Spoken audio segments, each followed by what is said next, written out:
connecting to the internet. Internet. Networking software. World Wide Web thing on a computer today. Computer. Netsurfer Pro. Hey there, I'm Johnny Michaels, famed heir, and I'm here to buy Netsurfer Pro for $1 gazillion. Oof, $1 gazillion. That's $1 gazillion. That's a lot of money. You know that company Gazillion Games? Oh yeah, it's $1 for every game they made. They made one game. Okay, I see. What is $1 gazillion, which I assume is its own currency, equate to in US dollar? Well, you see, it depends. It's actually more of like a security that you can then trade with other people, and it can be used to be exchanged for other securities, like this picture of a dog, and you can then sell that picture of a dog for $1 gazillion.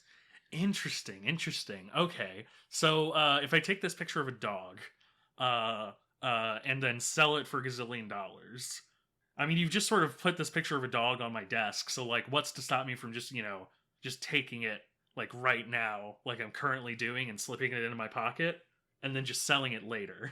I mean, yeah, you can do that, I guess. Interesting. Wink. So,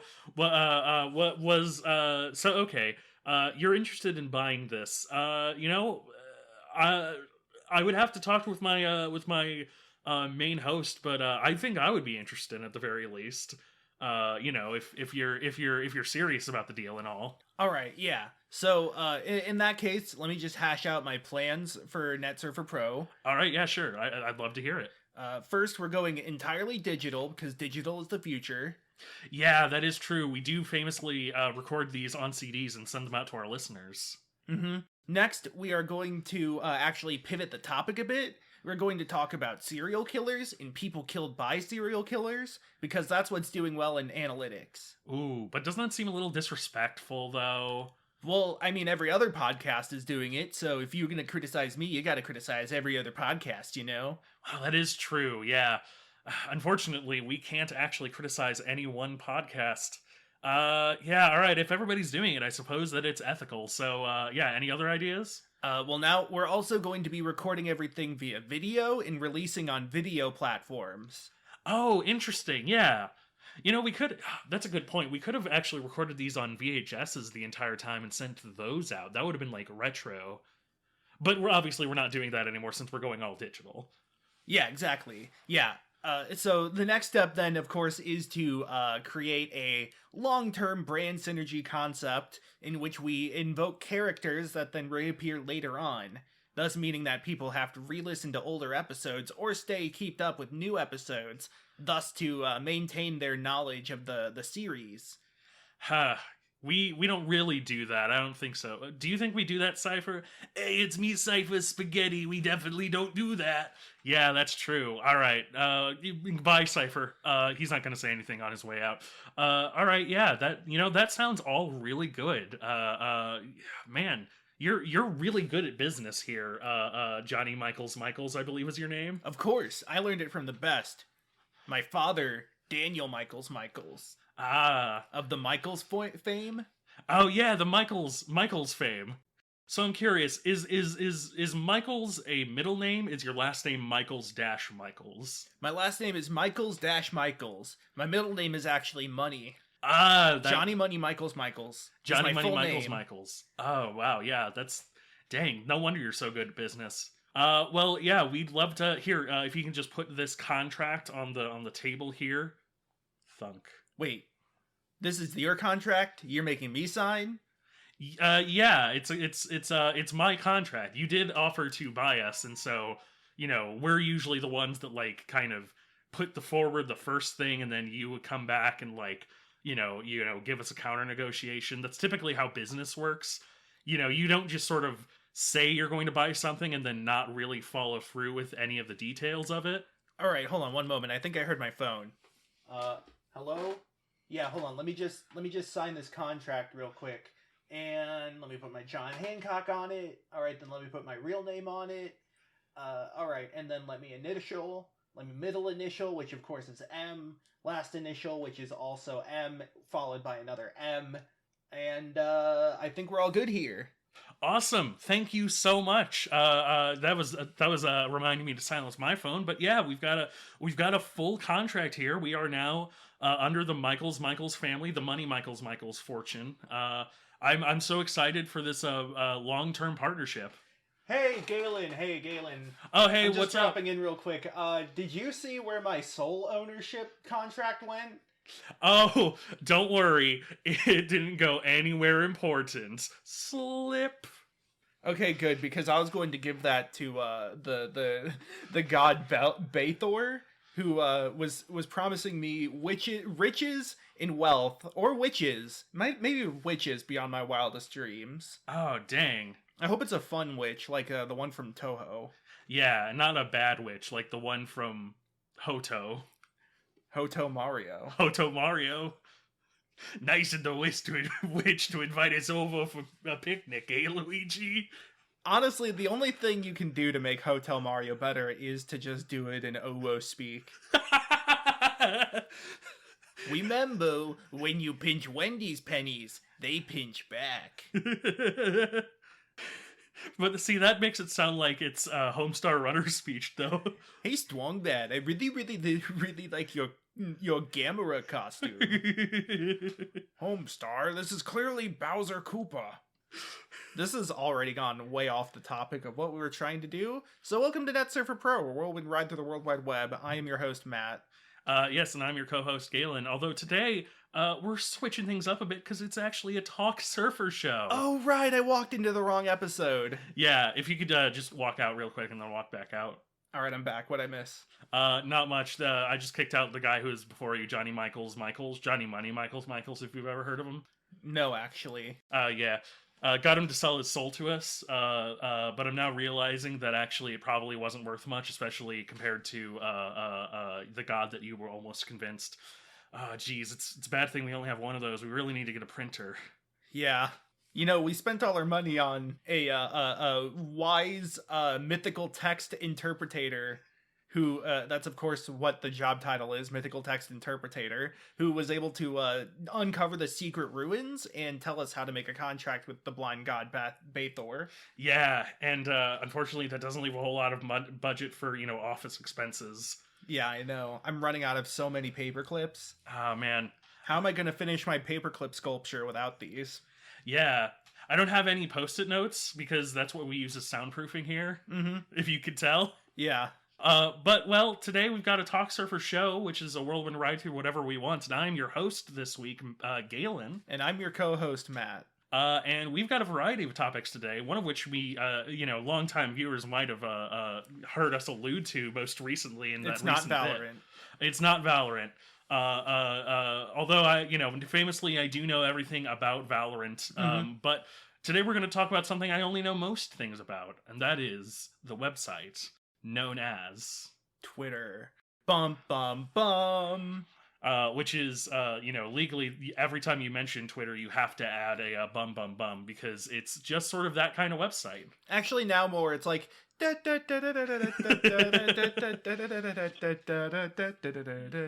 Yeah. Twitter is going to shit more than usual. Yeah, so Twitter was already not a particularly great website. Everybody's kind of grabbed their violins and is just waiting for their piece of driftwood to sink into the ocean. Yep. So let's do a bit of a breakdown. Just a bit of a breakdown of the timeline of it. Yes. Inciting incident. Twitter is formed. Yes. This was a bad mistake. This was universally agreed as a bad idea. Yeah. Okay, so Twitter, to very briefly just to summarize, just to talk about why people go on Twitter. Twitter was basically really useful for just kind of getting out a lot of like quick takes, a lot of like shorthand shorthand, small text form content, sometimes video, sometimes pictures, but mostly it's about that 280 character limit, previously 140 character limit. And it was very good for doing the equivalent of like texting a random thing to the group chat, right? Except in a public spectacle. It's sort of, so the reason I got on it, and I think part of why it blew up, is because it let people follow like celebrities and artists and creators that they otherwise wouldn't have really been able to hear from. Like, I follow a ton of like comedians and podcasters and streamers and stuff on it. It is sort of like its own sort of blog or press release form for those people. It's a medium to get a lot of words out to a lot of followers. Yes. It does not function well as a peer-to-peer social network. Not at all. And people try to do that, but it's not. It shouldn't. So, okay. Twitter is for like Weird Al and Danny DeVito.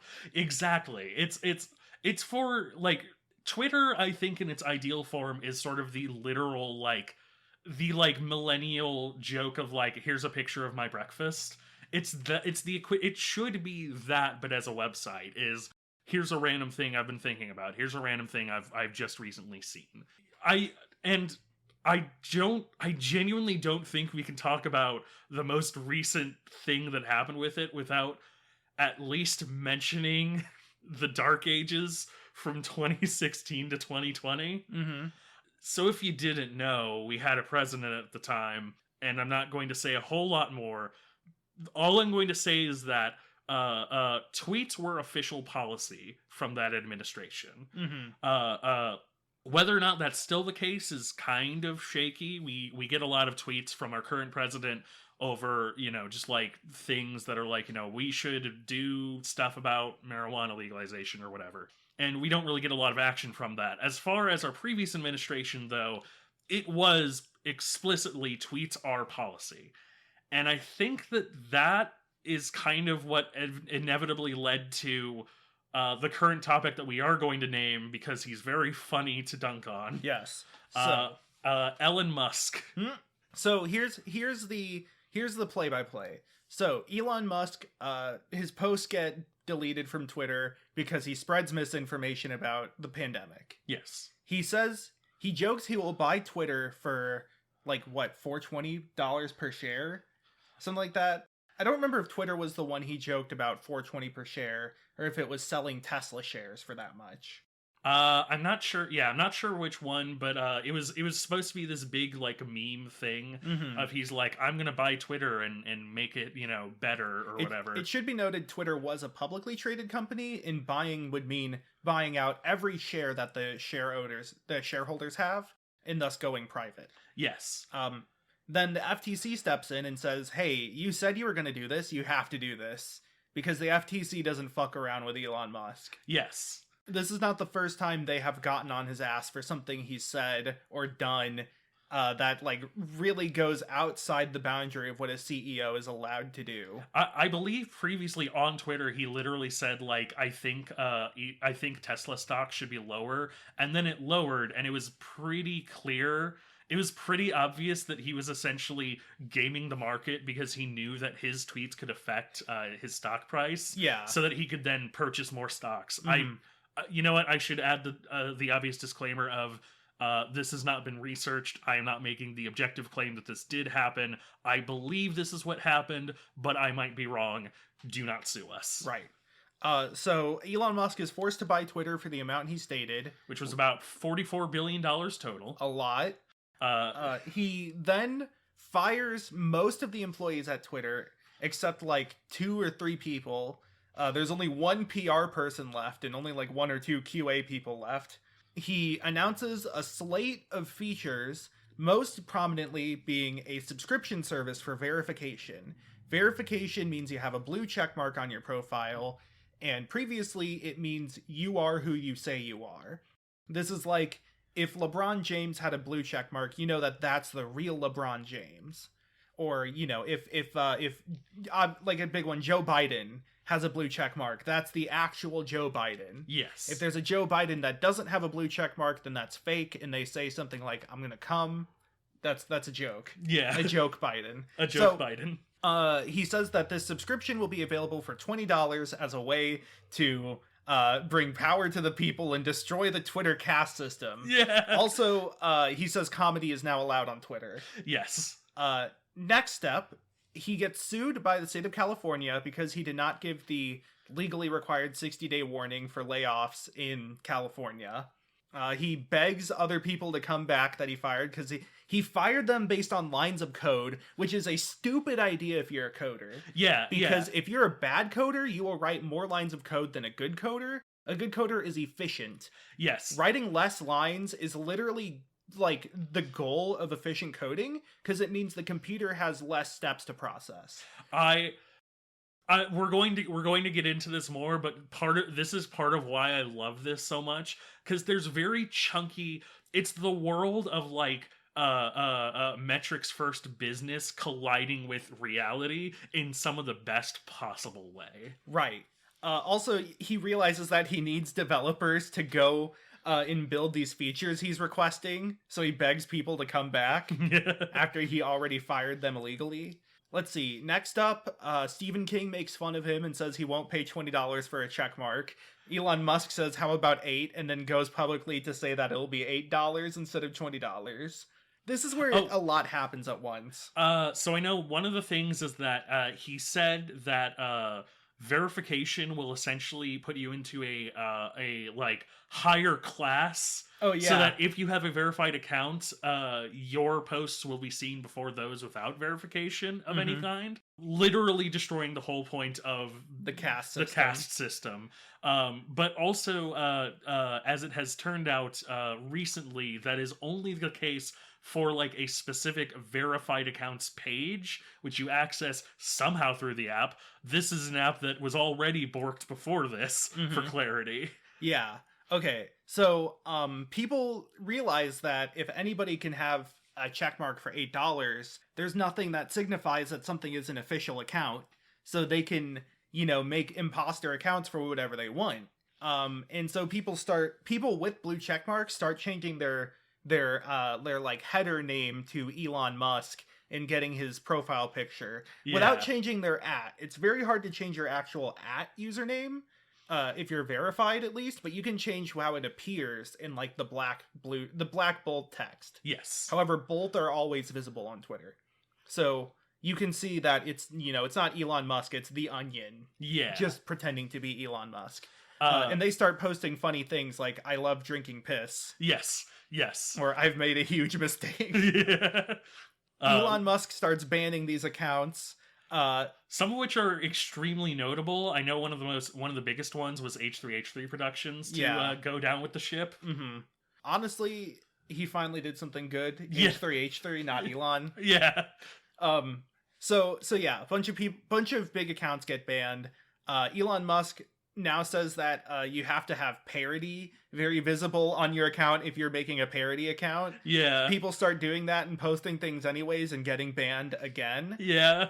So comedy is not legal on Twitter. Let's see. Next, he announces that there will be an official tag to show that you are the official account and not an imposter. AKA, there's another verification now. Verification 2. There's a worse verification. And then later, that is changed to say that it's the same verification. It's just if you click on the checkmark, it tells you which verified it is, whether it's somebody who paid for it or someone who is official. They start rolling these out, and first he says it's going to go to like businesses and political entities and governments, and this apparently includes a lot of far-right misinformation sites and hate groups, fascist groups, people catch him on this. He rolls it back for everyone. And now people are impersonating accounts. There's people already running scams by paying $8 to look like a celebrity. There are people shitposting. There's a pretty famous Nintendo shitposter who has paid $8 for the blue checkmark just to shitpost as if they were Nintendo, posting things like Mario giving the middle finger. Or I think they did the Peter Griffin "I'm coming" voice line. And essentially, it's a shit show there. Tesla's stock has been crashing because it was used as collateral for Elon's purchase. Yep. Meaning that if he can't get a a like return on Twitter or make it profitable at all, which it never was, then he'll have to sell Tesla shares, which will make it crash. He was caught like transferring engineers from Tesla to Twitter, which counts as like embezzling funds essentially, or resources from a publicly traded company to a privately traded company, which is another FTC violation. Oh man. He unbanned like people posting hate speech. People have been posting hate speech and not getting banned since his tenure began. Yeah, there was a 500% uptick in like one specific word. Yeah, I believe. Mm-hmm. Yeah. It's so like it's not all a funny shit show, but a lot of it is a very funny shit show. I think, yeah, there's a lot of frustrating things, and the stuff like the hate speech is horrible. It's like very telling who Elon is, in case you are already unsure. Yeah. His most recent tweet for the US election was like, I believe in a balance of powers from the right and the left, so everybody should vote Republican because the president is a Democrat, as if that's actually how it works. Yeah. But we've basically known how Elon is this entire time. Mm-hmm.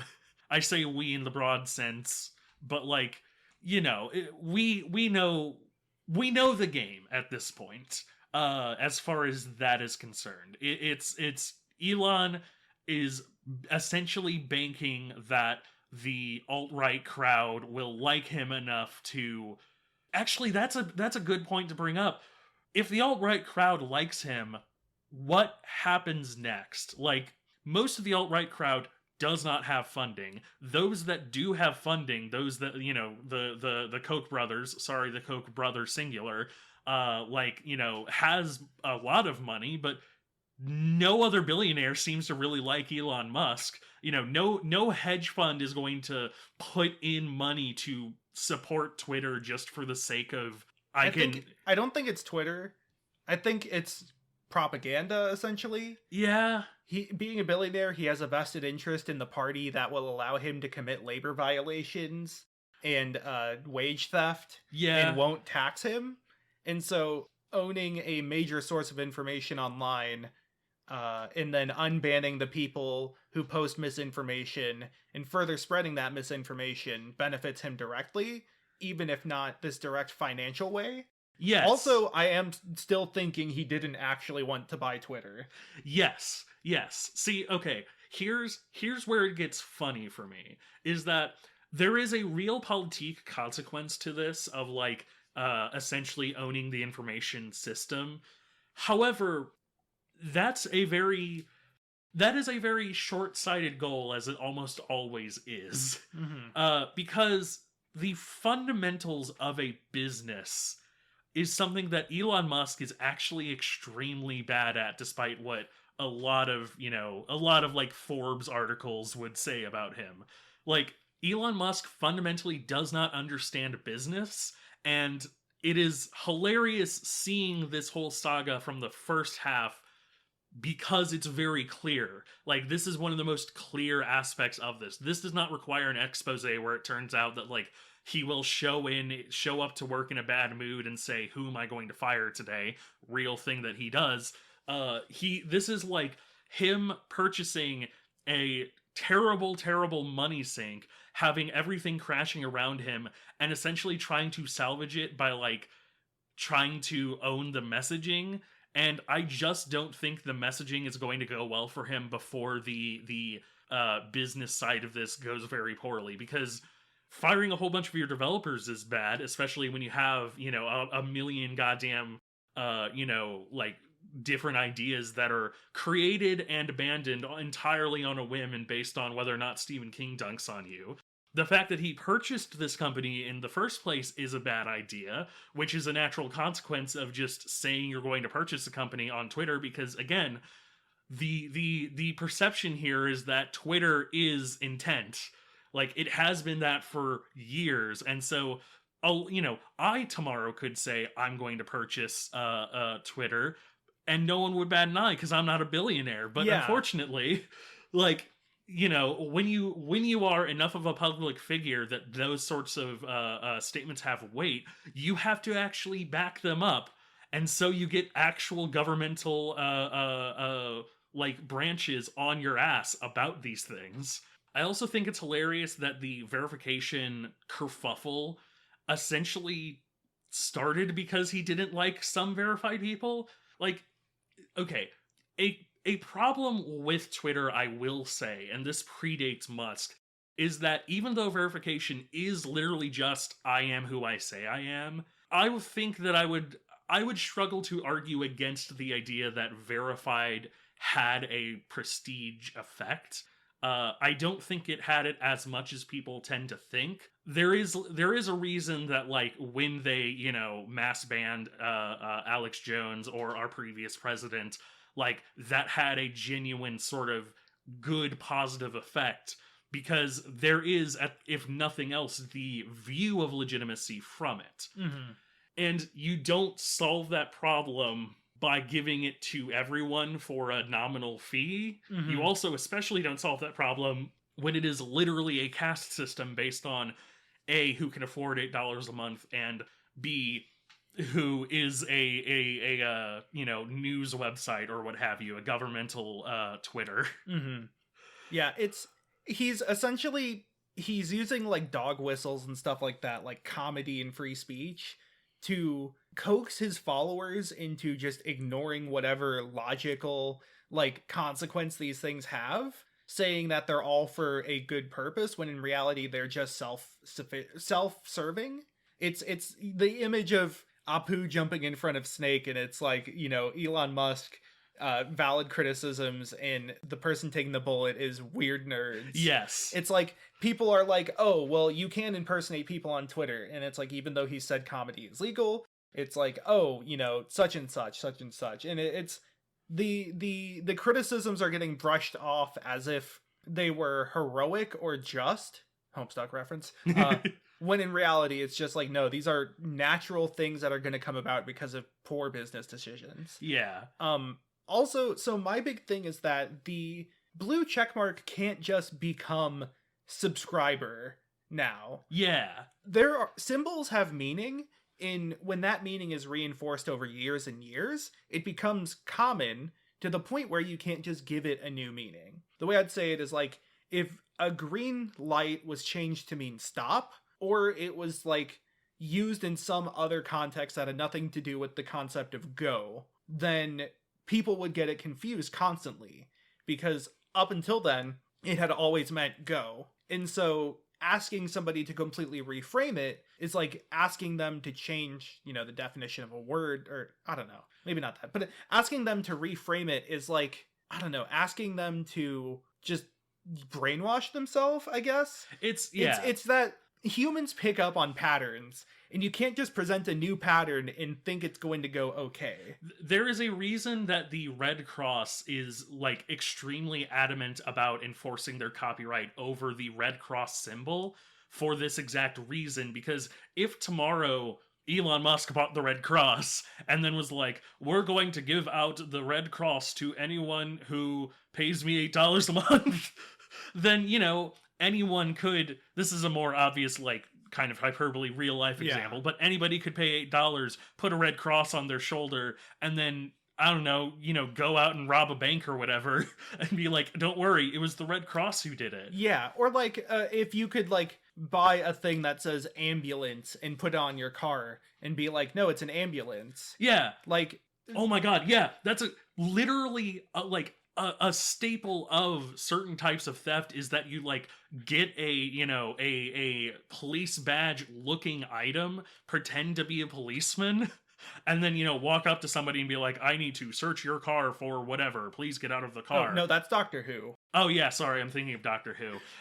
No, yeah, so you can't just change the meaning of the symbol completely and expect people to ride with that as if that's what it were all along. Yeah. That is why it's still a problem that even though you can click on the blue check mark and see this person is a Twitter Blue user, stupid name for a subscription, by the way. Yeah. Twitter Blue me, more like.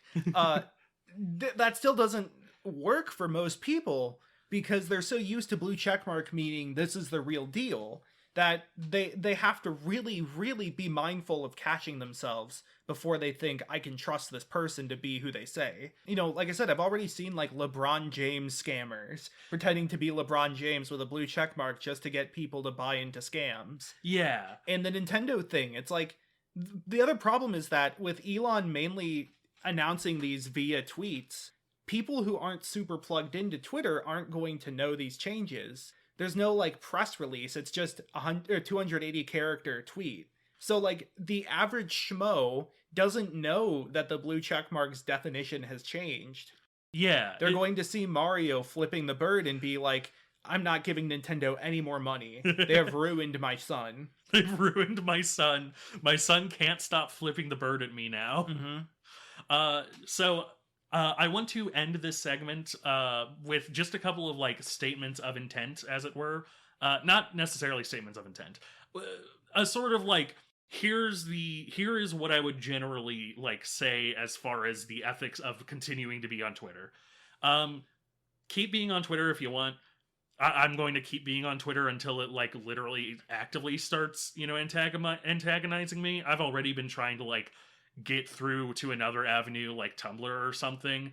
But like, you know, a lot of artists use Twitter, a lot of like content creators still use Twitter, and you should continue to do that.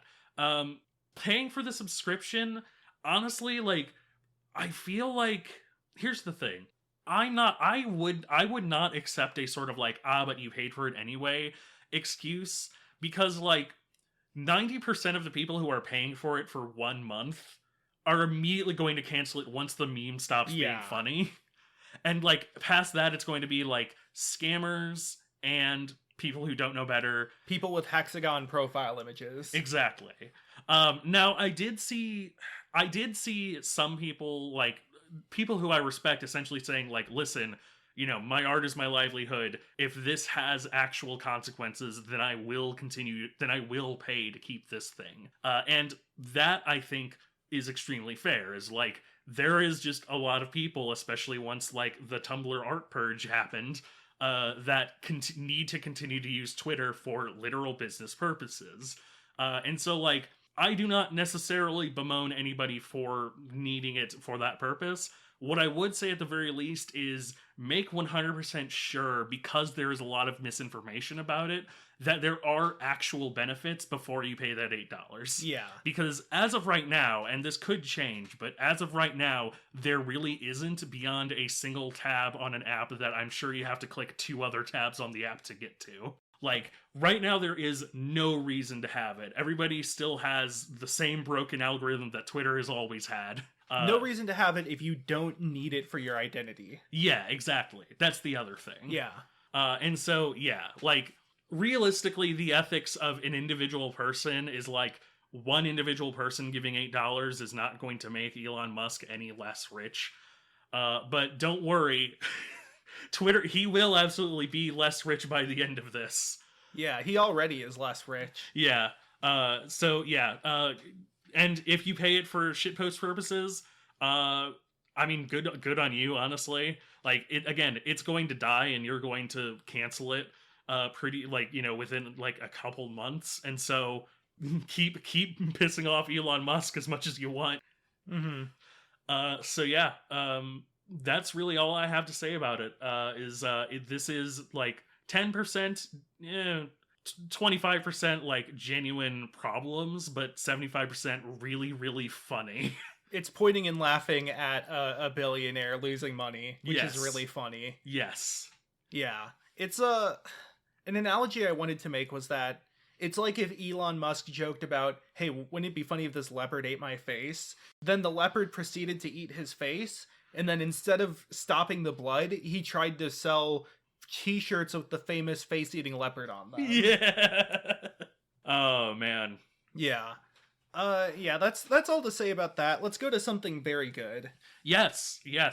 So we have done an entire episode over various like creepypasta-esque media. An entire month. 2 months, one might say.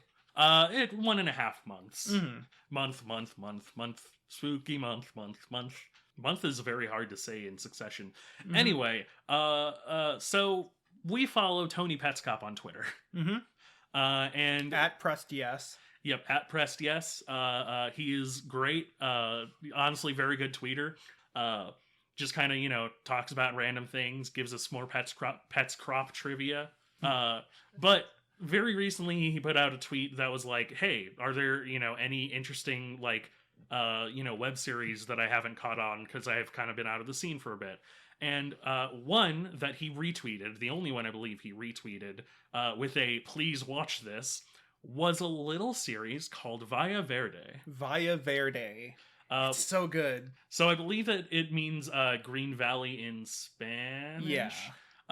It is an Argentinian project, which I will say is honestly really refreshing. Mm-hmm. Yeah, it's mostly in Spanish, but there is a version that has English subtitles added via YouTube. Yes. And so the crux of this is that there are 2 videos, really 3 videos, because one is like fully Spanish, and then one is the English subtitles. There's subbed and unsubbed. Yeah, there's basically subbed and unsubbed. But the really interesting thing is that the crux of this, the sort of in meta version of this, is kind of a I tripped over it while on a walk in the woods type story. It's, a guy has found VHS tapes randomly in the woods along with a small assortment of items, one of which is like a statue, and is uploading the footage upon watching it because there's some effed up S in it. Mm-hmm. Some effed up S. The footage itself, first of all, I want to give full props. If you don't like spooky things, I would genuinely say you should watch the first 3 minutes of it, just because it is so good as a tone piece for the PS1. Like, I have slight criticisms about the technological aspects of the PS1. I mean, like, extremely slight. But, like, the tone piece that it sets is so amazing at the front. Yeah. So it's a found footage PS1 horror type thing, much like Pets Cop. It opens, though, with, like, the title screen, which is on point. And then it has an intro cutscene, which is, like, a very Ghibli almost, like, video of just sort of a seaplane coming into view. Reminds me a lot of Porco Rosso and other Miyazaki air machines. Yeah, and like it is either genuinely animated or like it has a certain like filter in Blender or something to make it look 100% animated. It is exactly on point for the kind of thing you would see in the PS1 era with, like transitioning from an animated, little section to like your character in the model of the airship to enter your name and stuff. Yeah, it has an Animal Crossing type opening where like a conductor walks up to you and is like, "What's your name? Are you new here? What's your gender?" Yeah. And the player enters test 05. Yeah.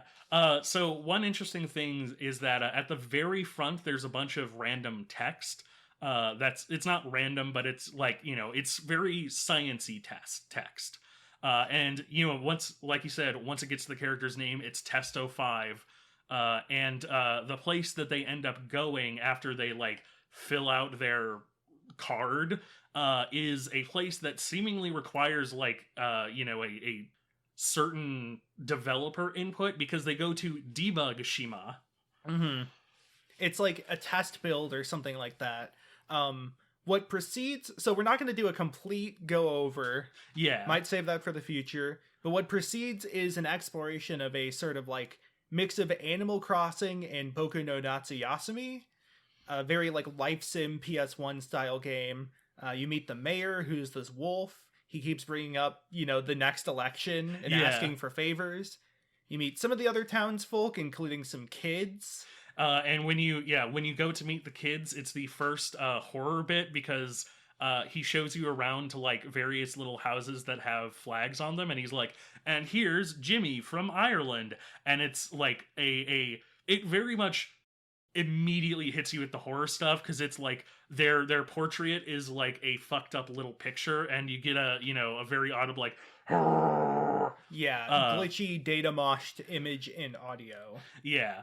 You get that for all of them except for the very last one, which is like a little cat guy who it says, and I don't remember what his name is. Mateo, I think? Yeah, Mateo from Argentina, and it just shows his picture normally over static or over silence. But when it immediately shows you, it shows him like doing an animation of like trying to run away and then like, glitching out essentially, as though he is like sort of lucid in there.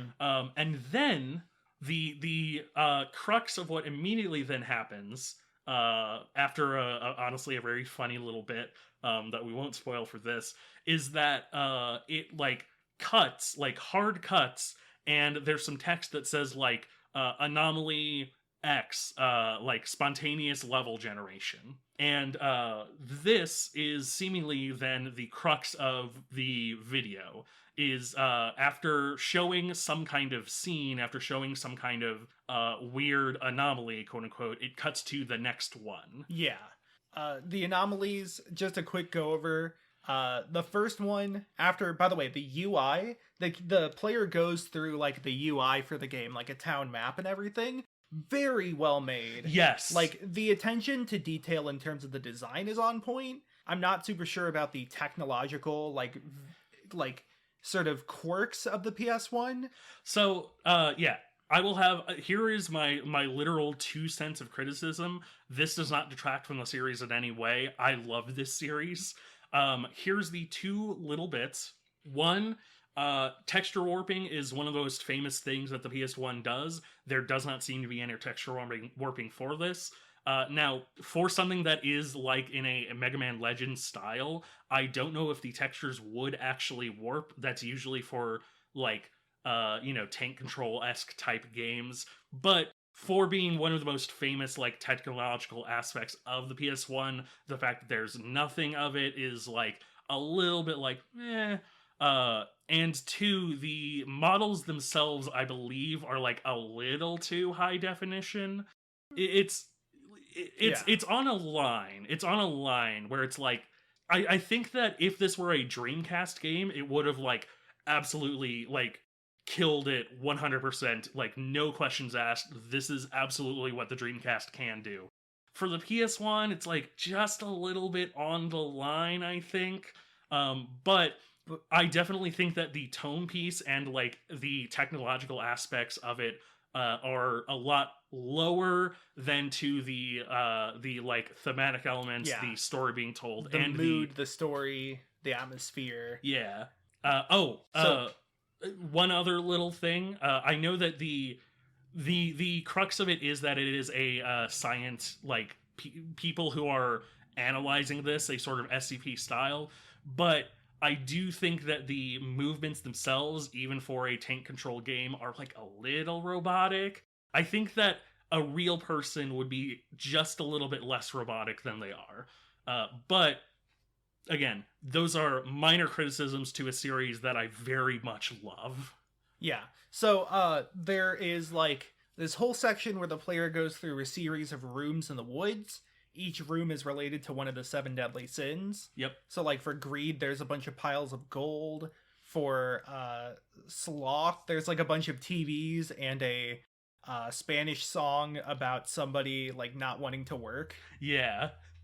There is for wrath, there's like a clip from the Oppenheimer speech. Yeah. For envy is like my favorite one because it's a whole bunch of figures with like slightly too realistic eyes looking at you just all around. It's really good. Yeah, at the end of this, though, the player finds themselves going into, presumably heaven. They wind up at a church where they see a priest giving a speech. Which is its own cut, essentially, because the priest's speech and such has, like, a minorly floating or, like, phasing in and out object. Yeah.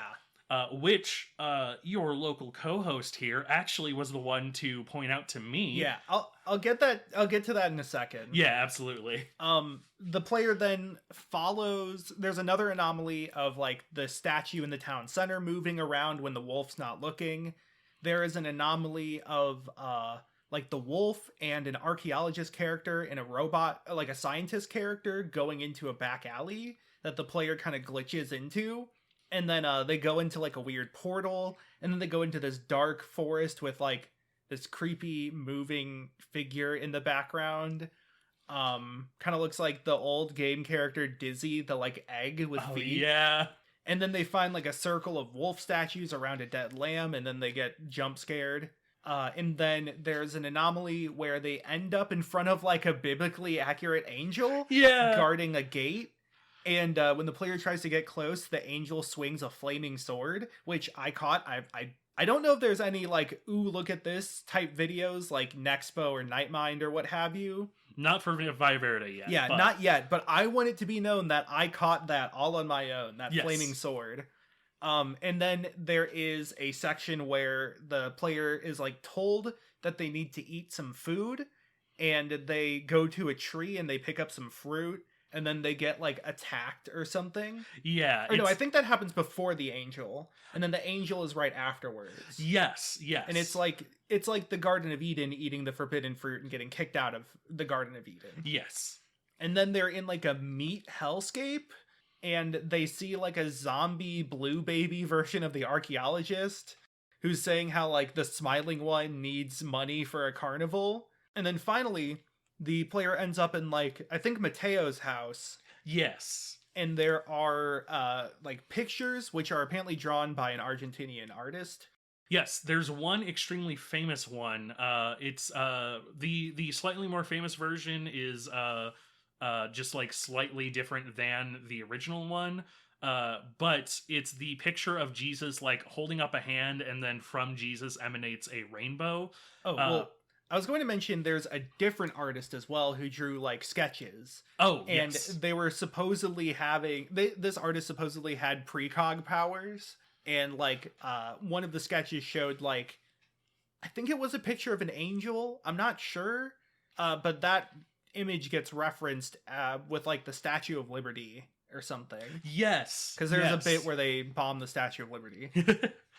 They don't bomb the Statue of Liberty. They fly a plane delivering packages, and the Statue of Liberty randomly pops up. Right. It's an anomalous like object generation. It should also just be noted that like while obviously the within meta stuff is like the game being a real lost game, quote unquote, and you know like the people presumably being fake people who are trapped in this game or what have you.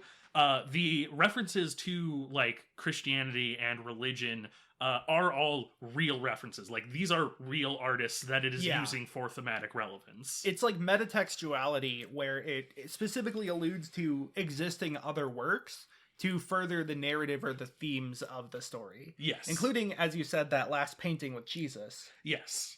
I love this. I as somebody who grew up Catholic, I am an atheist. As tends to be the case. No. What's this hat on the floor? So as somebody who grew up Catholic, not going to say a lot about many Catholic people. There are good people and bad people. The church itself is, you know, not all Catholics, hashtag. Basically. But I do genuinely love essentially the lore of the Catholic Church. Like, you can't exist for literally thousands of years and not have like really interesting stuff about you. And so like I love this take, this like view into these various biblical happenstances and using, you know, these biblical tales to tell this story that like seems to be about, you know, like people getting uploaded sort of quote unquote I won't say standard, it's a trope. It seems to be a take on the like trope of, you know, people getting uploaded into video games and then losing themselves. Right. There's also some elements of the personalization AI, seemingly. Yes. Similarly, there's like references to a piece of headwear that the player would wear during playing the game. You know, kind of like the personalization headgear that often would be included in like the Mario 64 stuff. Yeah. Brainwave. Yeah, it is really well done. I love it. It according to some of the comments, it seems to have thematic relevance to like current goings on in Argentina, and certainly a lot of its history as well. And that's again a very interesting angle that we don't get a lot of, as English speakers. Mm-hmm. And so yeah, I love this series so much. Mm-hmm. So the first video on the channel, though, was the guy kind of filming himself walking through the woods to dig up the box. It reminded me a lot of Inscription, actually. Yeah. But so he mentions a statuette that was near the box of VHSs, and the camera just kind of glides over that. And so when I was watching it, I posted a comment that linked to that timestamp and was like, is that the statuette? And he said, yes, here's a better picture, and linked a picture of the statuette, which he later in another comment said was a statuette of the Virgin Mary. It looks like the thing that was phasing in and out behind the priest in the church. And he also updated the description of the video to include that picture. So, yeah, it's like, here's the thing for me. Obviously, fantastic web series.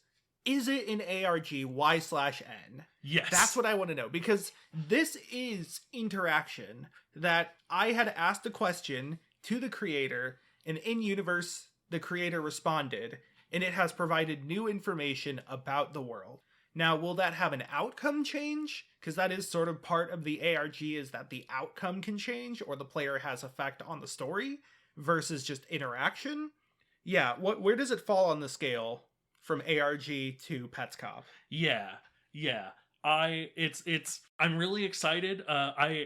So unfortunately, as far as literally Googling it, I know it is a fake game, obviously, but like, as far as literally Googling it, Valle Verde is the name of a million different fucking restaurants. Yeah, or just like neighborhoods or real places. Yeah.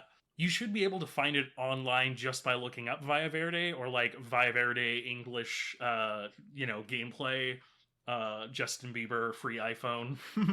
But like as far as the sort of like ARG aspect of like link hunting, uncertain where it is right now. I feel like we might be able to find like a dead website link, possibly.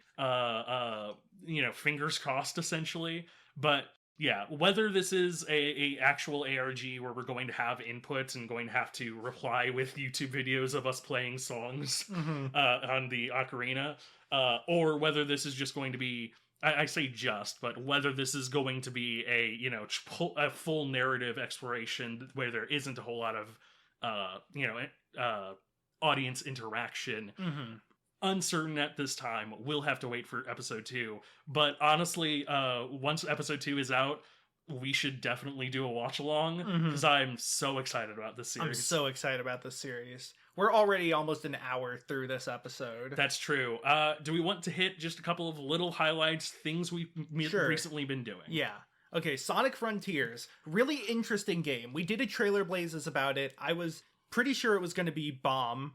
It's actually pretty good. It does the Elden Ring thing where it's not really an open world. It's several small open continents. I say the Elden Ring thing. They're probably in development at the same time. It's basically Sonic Elden Ring. The story is actually pretty good for a Sonic game, which isn't saying much, but it's still notable. It has a lot of references to older Sonic games. You may have seen that Sega put out a job listing for a Sonic lore manager who would manage the continuity of the Sonic games. And with this game, it feels like they actually do want continuity to be more of a thing. I've talked about on my stream before that, like, Sega seems allergic to continuity, or like they really tease it. They like want there to be continuity between the games, but they don't want the games to be in a storyline. So they have just like references, or they, offhand jokes without clear like this, then this, then this, which has led to what I call the many Sonic Adventures 3. Sonic Heroes, Shadow the Hedgehog, Sonic 06, Sonic Battle, and so forth. But like they reference like all those games. They reference Sonic 3, which is really surprising. They just have a screenshot of Sonic 3. They reference Sonic Adventure 1 and 2. They reference Sonic Heroes. They have a level from Sonic Adventure 2. They just remade Skyrail. Yeah. I was showing Galen that I did like a play-by-play side-by-side of like, this is Skyrail, this is the new one. They're the same level. They just are. It's really great. The writing is actually pretty good. I love the bits with Sonic and Knuckles together. Knuckles, this is also like one of my favorite iterations of Knuckles because it feels the most Knuckles that Knuckles has been. I love Himbo Knuckles from like Sonic Boom cartoon and stuff like that. But like the Knuckles here actually is like an archaeologist almost, which is very Knuckles. Yeah, that's very fitting. Mm-hmm. It belongs in a museum. Oh no. Well, what I've been playing recently is Final Fantasy Adventure, Final Fantasy 14. Final Fantasy Adventure, rolling around at the final sound. Got places to go, gotta ride a chocobo. That's pretty good. +2. If you want more jokes like that, follow me at finalfantasy.galen.matthew.netsurferpro. Not a real website. Not a real website. We're not the McElroy brothers. We're not actually buying a website for this. But I've also been playing Deep Rock Galactic because very recently the Plaguefall expansion has popped up, which is a expansion. Well, it's season. So Deep Rock Galactic does something that I genuinely kind of like, which is the current language of video games is battle passes. It just is. That's not strictly a good or bad thing. That's just what it is. But Deep Rock is a game where you pay one. It has always wanted to stick to the principle of you pay one price, you get a full game.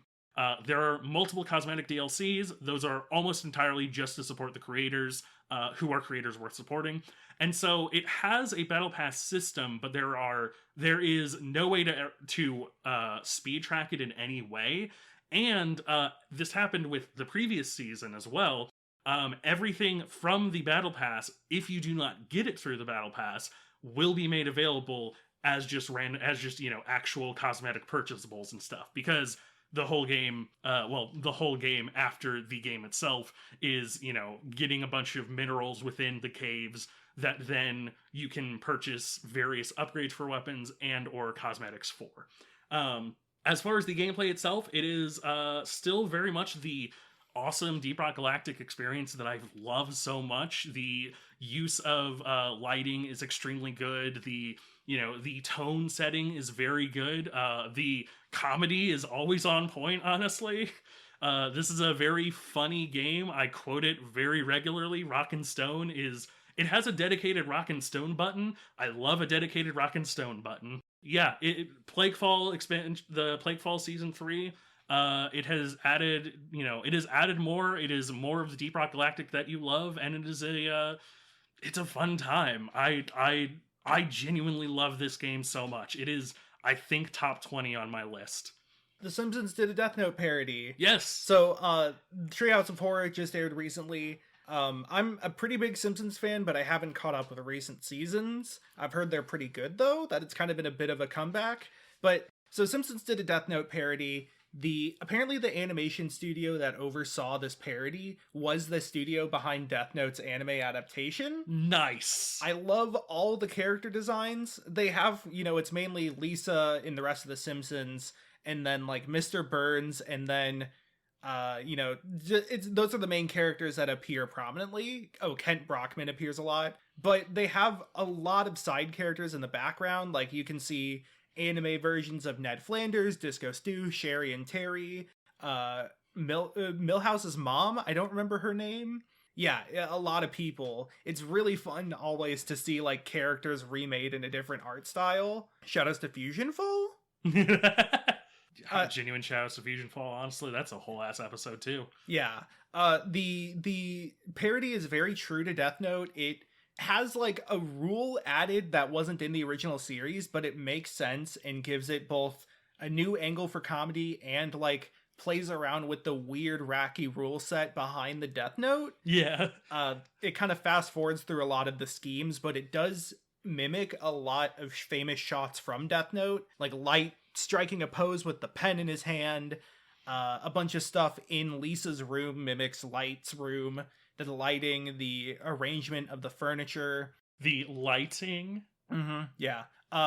Lisa is in this case the light instead of light. She's the one who finds the Death Note. She's using it to take out the CEOs and the executives of a global warming corporation. Yeah. Literally a corporation bent on warming the globe to drown the world. It has the names from Fighting Baseball as the executives. Yeah.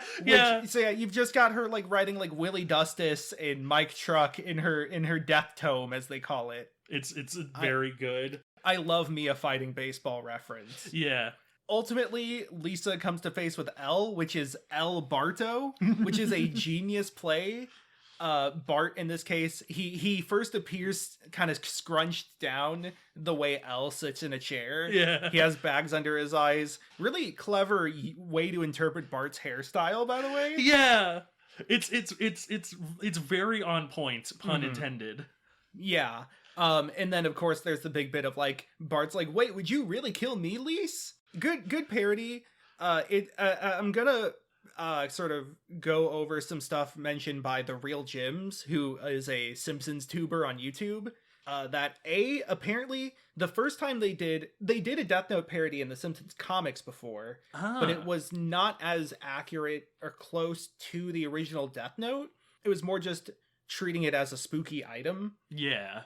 And in that one, Bart was the one with the Death Note, and Lisa was the one who was made to look like L, but there was a, final hour reveal that was really funny about who L really was. It wasn't Lisa, though.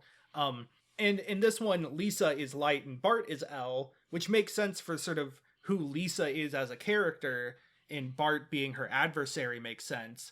My fan casting in this case would be for Lisa to be Light and Martin to be L. The character who Lisa is like actual academic rivals with would have been great. But the other thing is that I think this was said in the comments. It's really refreshing for an adult animated cartoon to do an anime parody that isn't like a fusion of Pokemon, Dragon Ball Z, and Sailor Moon with huge eyes and Speed Racer dubbing. Yeah, fucking Stinko Man style parody. Okay. Yes, that's not a knock on Stinko Man. That was in 2001. Yeah, though. No, what I'm saying is like a lot of like anime parody, quote unquote, even to this day, is stuck in that era. Yeah. Much like how like a lot of meme representation is stuck in like fucking mid 2000s. And so yeah, it's refreshing to see, like, as someone who has read a lot of Death Note, have not seen the full anime. It is really, really good. It is a really fun take on it. And like the fun little twist that they add is like so, like, it's such a good vehicle for comedy and also just really interesting. I don't think it's spoilers exactly to say, but spoilers for a Treehouse of Horror episode. Yeah. So the twist is that all of the deaths have to be unique, which is such a wonderful little, like, that's good for a gag. That's also really good as like just genuinely thinking about that as a like Death Note edition, honestly. Yeah, part of the thing in Death Note is that like normally if you don't list a cause of death, they die by heart attack. And the reason why L is able to find out that Light lives in Japan is partially because Light doesn't give a cause of death early on, so they all keep dying of heart attack. Yeah. Which means that, like, Light has to start mixing up how they die. So in a way, it eventually naturally becomes different causes of death as a form of strategy. Whereas in The Simpsons, to save time, they just codify it and use that as humor. Although it is fun that the very first death is by heart attack as a direct reference to that. And the first death in Death Note is somebody doing a hostage, or holding hostage. And in The Simpsons, it is the same thing. It's a guy holding a hostage. Yeah. I loved the bit of Burns dying because there was an amount of gore, heavy air quotes gore. I was not expecting it for The Simpsons, but I do not actually watch a lot of The Simpsons. Not least of all Treehouse of Horror, which requires, from my understanding, a little more getting into the spirit of The Simpsons. Yeah. The Westworld parody was also very good. Yeah. I'll bring that up in a moment. I did want to say there's some fun, like, salaryman comedy in this Death Note parody. Mr. Burns looks like Igor from Persona. Yes, Which is yes. fantastic. Like, whoever decided that was the design was correct. Yeah, was inspired. It's Mhm. it's 1-to-1, Yeah. especially since in Persona 5 he fucking nearly sounds like Mr. Burns. Also, apparently, the ending of the Treehouse of Horror skit is a reference to a fan theory that's pretty common. So that's pretty pog. So the Westworld parody, though, was essentially a play on Simpsons memes, which is fantastic because Simpsons shitposting has gotten so advanced. Like, Simpsons quotes are sort of a favorite pastime of Simpsons fans, just quoting The Simpsons and good Simpsons bits. But with the internet and meme culture as it is, it has progressed so far. If you've ever seen, like, Lemon posting or Dud posting, Tungsten posting, my favorite's Hibbert posting, where it's Hibbert holding up the picture frame and then punching through it. But there's a bunch of, like, images people will make that are references to that, or they'll make, like, combinations of Simpsons bits, like Homer buying lemons from Sneed. Yeah, Sneed posting's another one. Sneed posting is very good. But so, the Simpsons world is like a theme park like Westworld, where all the Simpsons characters are robots made to act out famous Simpsons moments. And so, like, it starts in Marge versus the Monorail with, like, some people going up and messing around with the monorail episode. And then they leave, and then it cuts to, like, an entire street with just every Simpsons episode going on. Yeah. I've recognized, I think, all of them, at least most of them. There's so many different references. A lot of them are, like, frame for frame popular memes. Eventually, while they're trying to escape the park, Homer runs into some people who try to make him go into a hedge. Yeah. And it's the meme of Homer backing into a hedge. And just them, for one thing, them being Australian and going like, get in the hedge, mate. Yeah. Oh, mate, there's a hedge. That's really funny. But just like the utilization of the meme, not just in a, like, the meta context of this being a theme park of a company selling its IP Yeah. based on famous moments is such a funny way to write them essentially just doing winks and nods to the meme fandom. Like, it's not just eat at Wendy's like a boss. It's like if that was made to make a point about how overused memes are and how they function for the company itself. Yeah. The bit is that if they escape the park, then they're lost IP. That instead of being robots, they refer to themselves as intellectual property. Yeah. There's a shot with Ralph standing at a really interesting angle, and that's a direct reference. a direct reference, like, for an exact shot that I've seen people edit into a Yu-Gi-Oh scene. Yeah. They have, like, Hank Scorpio. They have a lot of references to one-off characters and bits, like Frank Grimes, the the burlesque show house that Bart works at. Oh, yeah. A lot of costumes of characters from different episodes. Like, they have robot versions of Lisa in, like, the Florida outfit, the Lizard Queen outfit, the cool summer Lisa outfit. Just, like, all the outfits. It's such a, like, treat for Simpsons fans and fans of Simpsons memes that also uses that to, like, make a sort of satirical point about memes in marketing. Yeah. It's really great as it's fun that Simpsons, I know that Simpsons rather famously is pretty good about, like, poking fun at their own poking fun at the hand that feeds them. Mm-hmm. But, like, it's really fun to see them, you know, tackle meme culture TM in a way that is, like, funny, not entirely disrespectful to the people that enjoys them, but, like, also is, like, you know, when it does poke at that, is also very funny. Yeah. The fucking get in the hedge mate Mhm. bit is amazing. Mm-hmm. Especially when spoilers, he, like, turns it around and throws them in the hedge, and they're like, oh no, we're going in the hedge, mate. Mm-hmm. And then they die. Yeah. It's great. There's also a moment as they're escaping where they knock down a statue of Matt Groening. Mm-hmm. Holding Bart's hand. Yeah. Like Walt and Mickey. It's very good. Very good. Yeah. The only other thing that I really want to talk about right now is if you want to listen to an album that might actually be a topic later, I have been listening and re-listening to AJJ the Band's People Who Can Eat People Are the Luckiest People in the World. aka People Who Can Eat People. AJJ standing for Andrew Jackson Jihad, who is a really long-standing and really established and talented songwriter in his own right. His People Who Can Eat People album is a album that is on the Mew core, like the Mew canon list, which is sort of how I initially found out about it. And Brave as a Noun is a song that I think from my understanding is the one that gets recommended to people as a single individual song a lot. But the whole album is exceptional. It is a wonderful exploration of like nihilism, absurdism, like the dark places of the mind, but also the humanism at the end of it. And like it is almost certainly going to be a full topic we talk about. So in addition to Valle Verde, your homework this week is to listen to People That Can Eat People Are the Luckiest People in the World. And my album recommendation for one I've been listening to a lot is Me, Myself, and Something Else by Call Me Malcolm.